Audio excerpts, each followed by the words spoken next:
அண்மை செய்தியை பார்த்து கொண்டிருக்கிறோம்.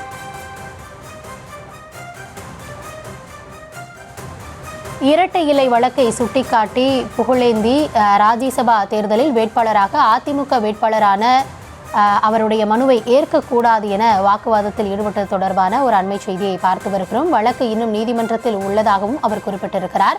ராஜ்யசபா தேர்தலில் அதிமுக வேட்பாளர்கள் வேட்புமனுவை ஏற்கக்கூடாது எனவும் அதிமுகவிலிருந்து வெளியேற்றப்பட்ட புகழேந்தி அதிகாரிகளிடம் வாக்குவாதத்தில் ஈடுபட்டதாக ஒரு அண்மை தகவல் கிடைக்கப்பட்டிருக்கிறது.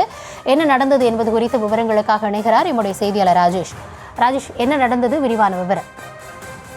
வணக்கம். தற்போது ராஜ்யசபா வேட்பாளர்கள் அந்த வேட்புமனு தாக்கல் செய்திருக்கக்கூடிய நிலையில வேட்புமனுக்கள் மீதான பரிசீலனை நடைபெற்று வருகிறது. அதிமுக மற்றும் திமுக சார்பில் வேட்புமனுக்களை தாக்கல் செய்தவர்களும் சுயேட்சைகளும் தற்போது வந்திருக்கிறார்கள். தலைமைச் செயலகத்தில் இருக்கக்கூடிய சட்டப்பேரவை செயலாளர் அறையிலே இந்த வேட்புமனுக்கள் மீதான பரிசீலனை தற்போது நடைபெற்றுக் கொண்டிருக்கிறது.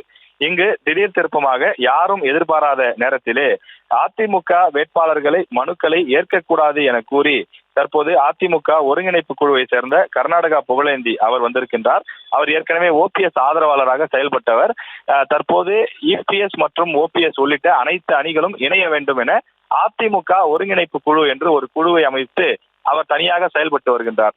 அவர் தற்போது இந்த தேர்தல் நடத்தக்கூடிய அதிகாரிகளிடம் வாக்குவாதத்தில் ஈடுபட்டு வருகின்றார். காரணம், நீங்கள் அதிமுக மனுக்களை ஏற்கக்கூடாது. அதற்கான காரணம் என்னவென்றால், அதிமுகவினுடைய பொதுச் செயலாளராக இபிஎஸ் அவர்களை இன்னும் அங்கீகரிக்கவில்லை. அது மட்டும் இல்லாமல் இரட்டை இலை சம்பந்தமான வழக்கு இன்னும் தேர்தல் ஆணையத்திலும் உச்ச நீதிமன்றத்திலும் நிலுவையில் இருக்கிறது. நாங்கள் தேர்தல் ஆணையத்திலும் மனு கொடுத்திருக்கிறோம். இங்க இருக்கக்கூடிய அந்த தேர்தல் நடத்தக்கூடிய அதிகாரி, அதாவது சட்டப்பேரவை செயலாளர், அவருடைய அறையிலும் அதிகாரிகளிடம் நாங்கள் மனுக்களை கொடுத்திருக்கிறோம்.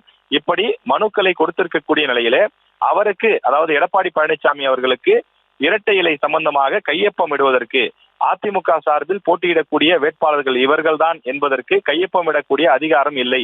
It's subject to court matter என்று அவர் குறிப்பிடுகிறார்.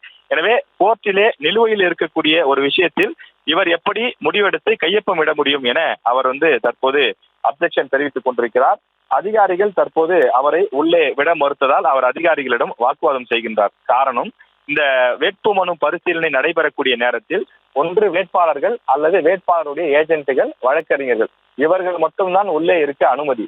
மற்றபடி பத்திரிகையாளர்கள் உட்பட எவருக்குமே உள்ளே இருப்பதற்கு அனுமதி கிடையாது.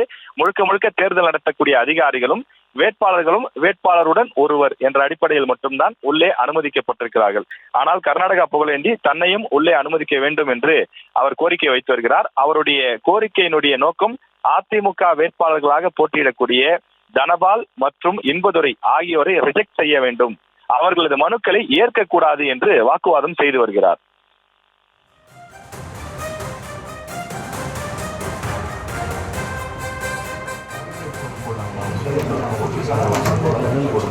ஒருங்கிணைப்பு குழு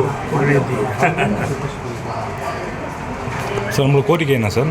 நம்மளோட கோரிக்கை என்ன? இப்போ இங்கே வந்திருக்க அதை ஏற்றுக்கூடாது. யார் இது சார்? இன்பதுரையும் தனபாலையும் அதிமுக மனுவை ஏற்கக்கூடாது. காரணம், எடப்பாடி பழனிசாமி பொதுச் செயலாளர் இல்லை, அவர் ரெக்கமெண்ட் பண்ண முடியாது. Bending before the supreme.